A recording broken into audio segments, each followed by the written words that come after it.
Well, Learn Local started, I suppose, initially as a course management system, and I suppose tutors were invited to use Moodle as a way of putting their course outlines up online, and I suppose we felt that would help tutors, plan their courses and outline the objectives of their courses. But it's developed from then. Tutors have now seen the potential of Moodle in terms of, it's number one, it's an information system from the point of view of a lot of our classes. All of our classes are in community locations, so from the point of view of coordinators accessing information about courses, what's involved in courses. A lot of community education classes, I suppose, lend themselves quite well visually, and that really has been the benefit of this system for us from the point of view of a lot of tutors have been down the visual route and used a lot of pictures and video and those kind of things to show potential learners or coordinators what's involved in their courses.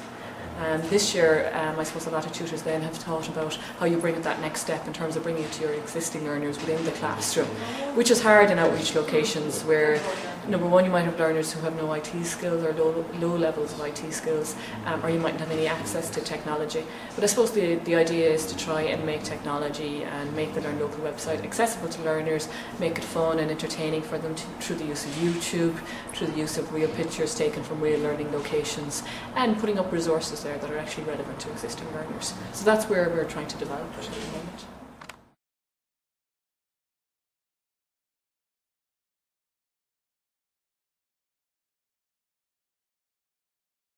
I suppose initially I think we got an invitation from the Community Education Centre Mary Flannery to come in and do some training on it, and I think to begin with I had some reservations about it. I just wondered if anyone would make use of it. But since I've started, we've had great support here, I must say, from everybody here in the centre.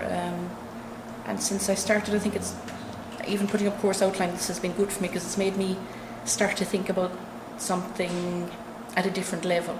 I'm looking at course objectives and things like that, and maybe making the language a bit more accessible than it might have been on other course outlines I've done. I think, from my point of view, because the courses that I run are non-accredited and maybe short-term, I find it's good for me from the point of view of coordinators. They're able to go on the site, look up my courses, see what's involved, and then see whether it's appropriate to learners that might be interested or not. Again, my reservations around it were learners, would they have any interest in it? But I teach in the area of personal interpersonal skills, and oftentimes people can be very nervous before doing a course like this. So I think the details that I've included on the site might make people either look at the course and say that's absolutely definitely not for me, or else look at it and say, yeah, I could enjoy this. So I think from that point of view it can be beneficial.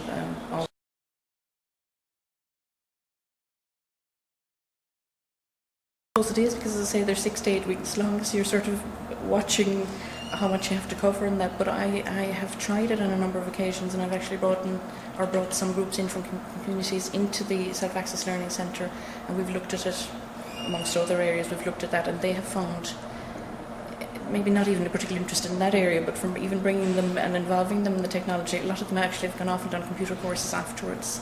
So it initiates involvement, and maybe in ways we hadn't even considered.